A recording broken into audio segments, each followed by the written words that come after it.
Hello and welcome to Critical Line Item. My name is Tom Ravlick and thank you for joining me for this podcast. We've seen a lot of action and movement in terms of economic debate during the COVID pandemic. A lot of companies are being affected and governments are having to manage things perhaps differently to the way they've had to in the past because of the nature of the pandemic. Some of the debate has gotten a little bit heated from time to time, particularly around how governments ought to deal with it, whether it's okay to let some people in the population die off, or whether it's okay to lock everything down for a long time uh, in order to get rid of the virus, along with the consequent economic effects. One of the people who's been doing this for a very, very long time, and he's been someone I've known for years, is Alan Kohler. Alan has been the editor of various newspapers, appears on the National Broadcasters news service on a nightly basis. And I'll let him tell you more about the other things, but we'll talk about COVID, we'll talk about modern monetary theory, and a few other issues. Alan, thank you for joining me. Not at all, Tom. Now, there will be those listening to the podcast who may only be aware of you on the ABC or they've just heard your name. How would you describe your career on the back of an envelope if you had to explain it to someone who hasn't encountered you before? Uh, well, I'd say I've been fortunate. I started off as a financial journalist at the age of 18, and uh, uh, got a few interesting jobs. Started on the Financial Review in '79. Became editor of the Financial Review in the mid '80s. Became editor of the Age in the '90s. And then after that, went to TV and combined TV with writing for newspapers, and kind of have done that ever since. Really, since about 1995, I've been combining television appearances of various sorts with writing columns. And the other thing I did was started a business in the mid 2005, a newsletter for investors called Eureka Report, and then we started an online newspaper called Business Spectator, which and we sold that business in 2012, and that business Eureka Report is still going, and I'm still running it, but it's owned by somebody else now. So therefore, there you go. I'm writing columns. I'm doing that. I'm very lucky to have a few different outlets for what I do, and I find it very interesting. How did you fall into financial journalism, Alan? How did that happen? That was Um, because that just happened to be where the vacancy was. I responded to an advertisement in the newspaper. I didn't realise it was in finance, and there it was. It was in finance, and so that's where the job was. I mean, I've found it fascinating, and have taught myself economics, finance in general, how the markets work. I've done obviously what you might call a 40 or 50-year university degree in all those subjects, and here I am. it's an interesting thing you've mentioned, and that there's a class of journalists I've watched closely over the years, including yourself, Janine Perrott and others, um, people who were employed in media organisations in the classic mode of sort of cadetships and whatever have you. Um, is something lost in people's curiosity when they do a degree from your observation as opposed to doing it the way you did it? Oh no, not necessarily. I mean, I think times change. I think it's fair to say that journalism switched during my lifetimes, changed from being a trade to a profession, and I don't think that's a bad thing. Um, uh, but it's sort of it means that you come into journalism with more education. I mean, I kind of uh, in some ways wish that I had been to university and done a degree, but it didn't come up, and I don't think it's held me back. It's okay. So look, it depends. It depends on the individual, really. I mean, uh, uh, good journalists come from both ways, really. It's just it depends on the person. Yeah. Now, if we can pivot to the COVID-19 discussion, which has been fascinating to observe, and I've done my own bit of pottering around in the accounting and audit space, which by the way was also an accident for me. I didn't know I'd start journalism there, Alan. Yeah. Uh, but you were recently charged with the offence of dabbling with fantasy economics. How do you plead? Guilty as charged, Your Honour. I think, look, modern monetary theory, which is what I've been writing about lately, um, has been around a long time. In fact, it's really just a return to Keynesianism of the 1930s.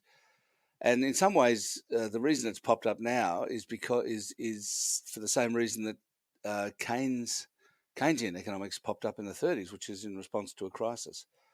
Um, um, Modern monetary theory was kind of invented in the 1990s by a professor at the Newcastle University named Bill Mitchell, and also a hedge fund manager named Warren Mosley, and they kind of sat down and came up with the idea that, which is in a sense a statement of the obvious, but nobody had really put it out before, which is that a government that controls its own sovereign money, its own money, can uh, has no limitations on the amount it can spend.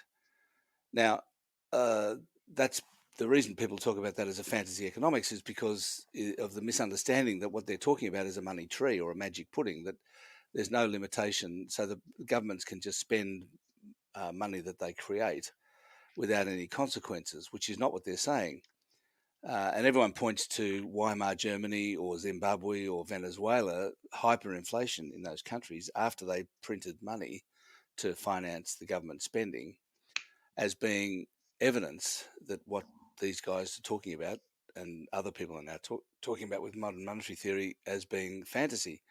Well, the thing is, what they say is essentially the idea is that the restraint on government spending is not financial or the amount of money, but the amount of resources in the economy.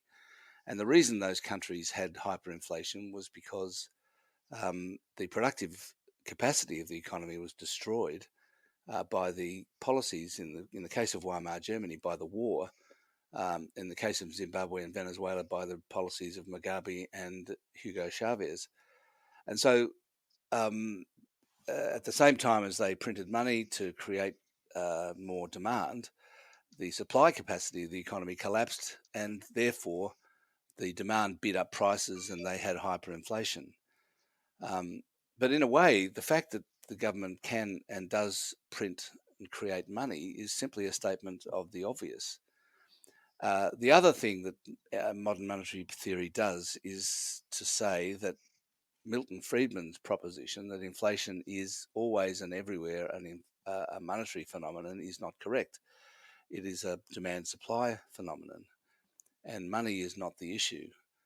And um, so, really, uh, modern monetary theory is not particularly fantasy. It's not particularly revolutionary. It's simply a statement of the obvious. The question is what you do with that understanding. And if, of course, you go about printing money and creating demand without any thought as to the resources of the economy, then you will get hyperinflation, of course. And no one's saying that no one's saying that you won't. It strikes me though when we look at this issue, Alan, and we play with the ideas in the back of our head, that we're also dealing with possibly conflicting, and I'd be interested in your perspective on this, possibly conflicting concepts on how we measure government performance. Because if I'm measuring the performance of a listed company, for example, I'm doing so in accordance with certain kinds of parameters. Some of it's accounting, some of it's you know other other metrics that have emerged over time. Um, is there something in that observation that when people start talking about things as being fantasy economics, that they may be seeking some kind of measurement of performance that is easier for them to understand? Sure, that's right. I think um, uh, a lot of people, a lot of people regard governments in the same way as they look at companies, and they say that a surplus is a profit and a deficit is a loss, and therefore, if the government is running a deficit, then it's losing money, and you hear this all the time that it's losing money, and therefore that's a failure, and it needs to, in time, pay back the deficits with profits, and the only kind of a good performance of a government is when it's running a surplus. Now, that's rubbish. It is simply not the case. Governments are not companies, they're not households. And if you look at a graph of government balances, government budget balances over time, you'll find that it's vastly more often in deficit than it is in surplus. And that doesn't mean the government's going broke. And it doesn't mean the government's failing. I mean, a deficit is simply a transfer of money from the public sector to the private sector, and a surplus is the withdrawal of money from the private sector into the public sector, and that's simply it. And in a way, the deficit it creates demand, creates wealth in the private sector, and a surplus removes it. And that's really the fundamental kind of misunderstanding that a lot of people have. And when they talk about government deficits, oh, it's terrible. We have to run a surplus, and we have to get back to surplus as soon as possible. Now that's been vaguely kind of achievable with past economic cycles, so that when the government went into big deficit in the GFC. That was the Labor government at the time. The Conservative coalition government said, that was terrible and there was reckless spending and so on. And they kind of criticised the Labor Party, and they said that we'll get you back to surplus. Now, they eventually were able to predict. They didn't actually get back to surplus, but they did in fact predict or budget for a surplus this year. And of course, it's 12 years after the GFC, so it took a long time. And in the meantime, the coalition governments added a lot to the government debt during that period. But nevertheless, after 12 years, they finally managed to forecast or budget for a surplus. But what I think is the situation now is that we're in a totally different environment. The pandemic is causing government deficits that are vastly greater than anything they've seen before. And so, what I've been writing is that the government and everybody is going to have to think differently about things, because these surpluses are not going to be paid back. I mean, coming out of the GFC, the deficit, was in the tens of billions, and the total government debt was about $240 billion. It's now more than twice that, but still, vaguely. But this is before the pandemic. Vaguely paybackable, really. But we're going to end up with $1 trillion or maybe $2 trillion worth of debt, and it isn't going to be paybackable. I mean, it's just not. There's not, and the deficits are going to last for longer than last time. So everyone's going to have to think differently about it. You can't no one's going to be able to come into government and say that surplus, that deficit was terrible, and we're going to pay it back. They're going to have to come out with something else, some other proposition. And my point is that what I think all governments around the world are going to have to do is have the deficits funded by the Reserve Bank, by the central bank. Now, that's already happening to a large extent in Europe and America, where the central banks are buying lots of government debt. And so they've got the US Federal Reserve has about $7 trillion worth of government debt on its balance sheet. In Australia, it's happening to a lesser extent, but the Reserve Bank of Australia has about $60 or $70 billion worth of government debt on its balance sheet. Now, obviously, the Reserve Bank is a part of the government, right? So that's $60 or $70 billion that has been bought by the Reserve Bank on the secondary market from owners of those bonds, using printed money, new fresh money, that is going to sit there. That is part of the government, right? The government sort of owns its own debt. So does that debt really exist anymore? I would argue that it doesn't. It's kind of within the government now. So when it matures, it's generally 3 to 5 year debt. So in 3 to 5 years, the debt is repayable. The government has to pay back, $100 per $100. So is it pay that to the Reserve Bank?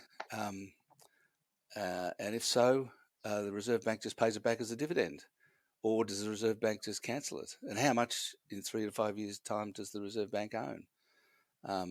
Could the Reserve Bank own $1 trillion of government debt, having created the money to buy it? Yes, it could, of course. And what would happen then? Does the debt just get cancelled? Well, it could be, or it could be repaid, and the government gets the money back as a dividend. Alternatively, and this is something that's not that well understood, the Reserve Bank is the government's banker. So when the government wants to spend money, it sends an instruction to the Reserve Bank to pay it, and the Reserve Bank actually does pay all the money out. Generally, it just pays it. It pays it out of new money. It creates money to pay the government's bills, and the government then refreshes its account with taxes or by issuing bonds.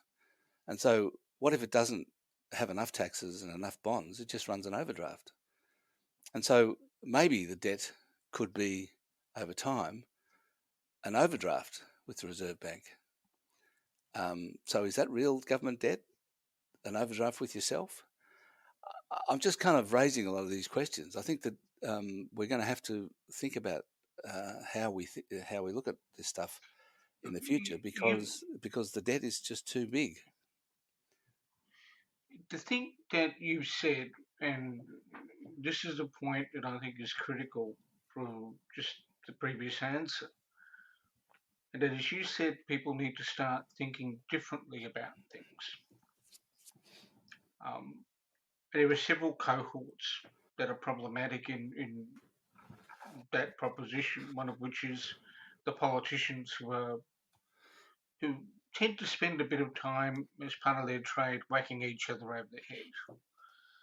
And the other cohort of significance to me in any case um, is the media pattern. How do we get people? You say they need to think differently. Well, let me propose a different construct on this and suggest that that is the way in which you suggest they need to start thinking is perhaps the way they should have been thinking all along. Am Oh I yeah, right? you could. Well, yeah, you could say that. I mean, look, the thing is that a lot of this is a fundamental challenge to the precepts of capitalism itself. I mean, the whole idea of capitalism is that government is bad, private sector is good. As Ronald Reagan said, government is the problem, not the solution, and so on. I mean, that's framed the whole kind of Western capitalist paradigm for decades, really. Um, Yeah. that the way that capitalism works is the government's got to get out of the way. Well, I mean, I think that a lot of this stuff will take a long time to deal with. I mean, obviously, at the moment, government is central, but government is propping up economies all around the world. Without the government, JobKeepers, job seeker supplements, without all the things the government is doing in Australia, the economy would be an absolute basket case right now. So, in some ways, the economy at the moment is entirely dependent on the government. Capitalism doesn't exist as we speak, and not just here, but everywhere. Really, capitalism for the moment is taking a rest. It's not working. It's because of the pandemic. Well, no, because of the pandemic, and it's not. It's Yeah. so. What I'm saying is that it'll take a long time for these kind of this way of thinking to change. Um, but I just think it'll probably have to change, particularly if there's no vaccine for a while, and we keep going back into lockdown, and the sort of social distancing lasts for a long time, I mean, as I think it might, a year or two down the track, it's everyone's going to have to be thinking slightly differently about how the economy works. It also leads, doesn't it, Alan, into the way in which uh, media organisations frame the discussions that are happening, whether it be the headlines, whether it be the way journalists write about things. Uh, because that's the way the community sees the world in part. It's through what people like you and I do. Um, and if you're in the Canberra bubble, uh, I'm sort of in the Fortress Tom bubble at the moment, but if you're in the Canberra bubble, you're exposed to a limited number of influences that might um, colour the way in which you may tell the story. Well, yeah, it's not just How do we? it's not just the media; it's the economic community as well. I mean, everyone's kind of in a fairly traditional way of thinking, and it's called mainstream economics for a reason. I mean, I think that everyone's got a pretty solid consensus of the way the world works. Um, and we're only 6 months into this pandemic, and everything's up in the air, and still everyone's kind of still thinking that we're going to get back to normal. I mean, look, maybe we will, and I'm wrong, but I just think that in 12 months' time, 2 years' time, when the deficits are still $150 billion a year, and the debt is still blowing out, there's going to have to be a reassessment of the way the economy actually does work.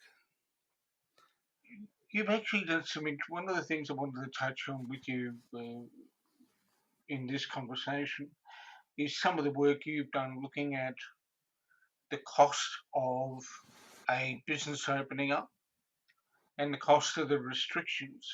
You did a fascinating piece the other weekend on the ABC News. I wouldn't mind if you took me through what inspired that in terms of opening up a restaurant or a coffee shop or whatever else. How did you start that process? Well, it was just I'd been reading about the 4 square meter rule, which is that each restaurant needs to um, devote 4 square meters to each of its diners, and I thought it occurred to me, well, what's the rent on 4 square meters, and what does each diner have to eat to pay the rent? And I just kind of started to investigate that as to what's the typical rent, and thought that'd make a nice TV spot to figure out what I had to eat in order to pay the rent on my 4 square meters. Um, and talking to, I spoke to quite a few restaurateurs, and they're all kind of tearing their hair out because they can't run their business with that kind of spacing of people in the restaurant. Now, a lot of them are surviving at the moment on takeaway. I went down to my local Malaysian the other day to get a takeaway meal, and they've just taken the chairs out of the place. That don't have any chairs at all. They're doing exclusively takeaway, and they're flat out. So good luck to them. That's great. They're fine. I've seen other restaurants that have gotten rid of all their chairs and just doing takeaway, and maybe that's going to work for a lot of restaurants. More broadly, though, I think one of the things that's going on is that the pandemic is affecting specific businesses, but not all businesses. I mean, in a normal recession, pretty much everyone gets whacked, but this time it's quite specific. It's hospitality, it's restaurants, it's tourism businesses. There is no tourism anymore, so those restaurants, those businesses that rely on tourism are buggered. The restaurants, the businesses that rely on travel, um, such as airports, airlines, they're basically shut down.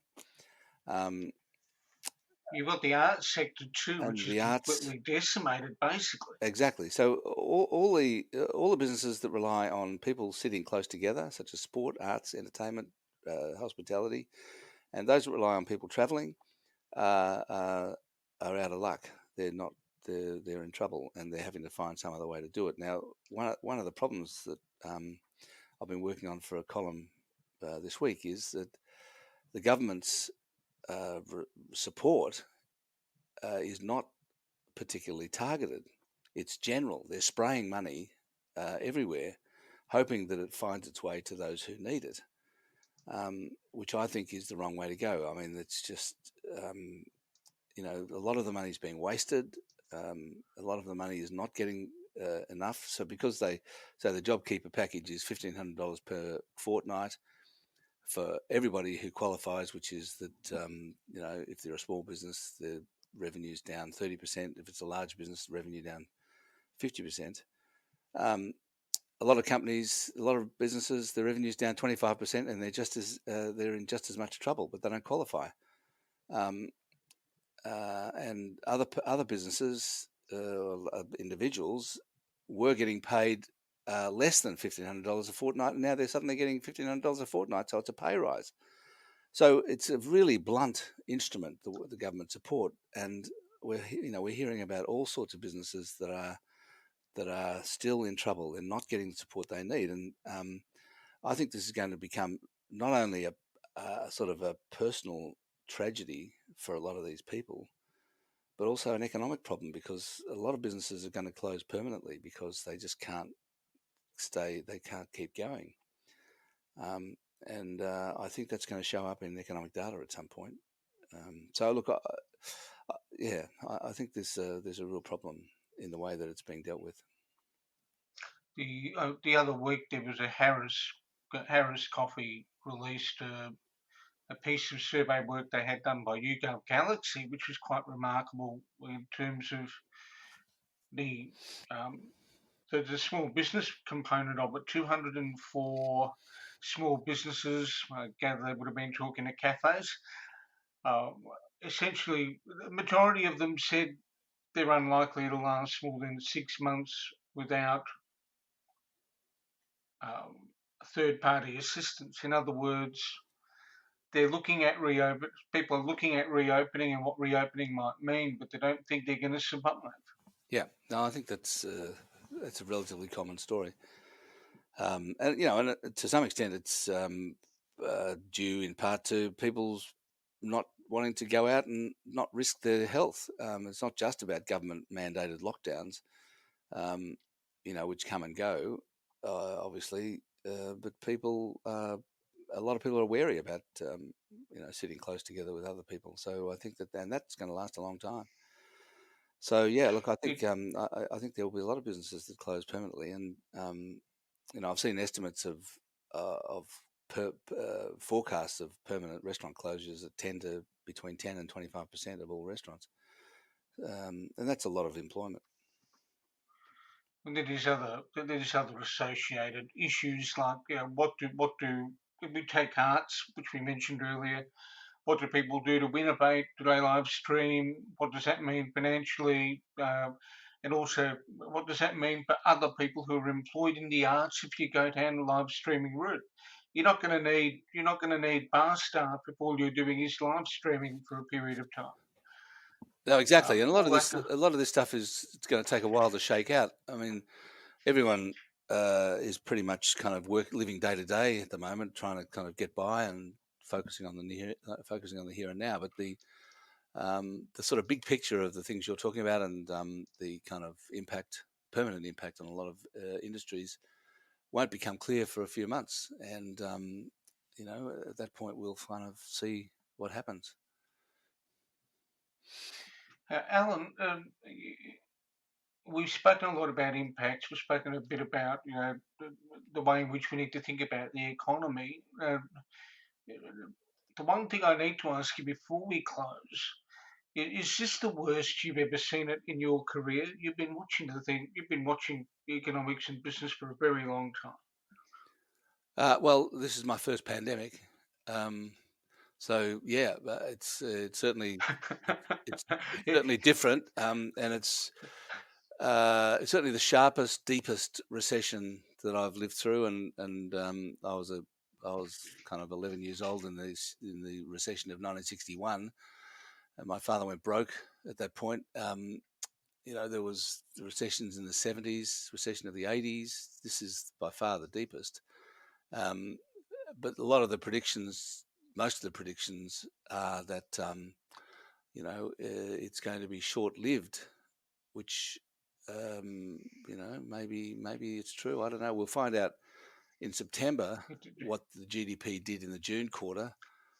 So that's a fair way off. And then September quarter, will the September quarter be positive?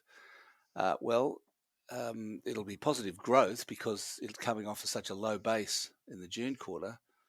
But there'll be a permanent loss of output that will carry forward, and we won't know what happened in the September quarter, for 8 months or so. So look, it's a very slow moving thing. This, but there's something, and October is going to be problematic because we'll probably see the banks and others start to ask people a few questions. I know that they've loosened things up a little bit and they've offered a bit more flexibility in terms of loan repayment, but that's not going to last forever, is it?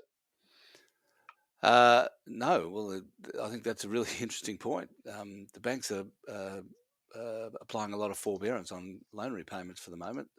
Nobody needs to pay back their loan, as a result of which the property market has not collapsed, and the banks are still solvent. But there's apparently something like $240 billion worth of loans that are on forbearance. Now, if those loans, if those loans became impaired and therefore had to be written off the capital, I think the capital of the banks, the Australian banking sector, would mostly disappear, and the banks would be insolvent. So everyone's hoping that those people who are currently on deferred repayments can start repaying, because if they can't, then the banking sector, the property sector, everyone's in a lot of trouble. Alan, look, one of the good things about talking to you is you bring a as with anyone of your generation, you bring a really deep perspective in terms of analysis to all of this.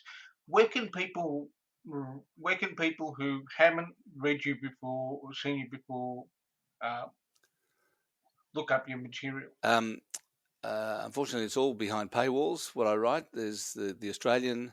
I write for the Australian, which is a subscription newspaper. I do 2 columns a week for them on a Saturday and a Monday, and I also write for Eureka Report, which is also a subscription product, $330 per year, which is an absolute bargain, if I may say.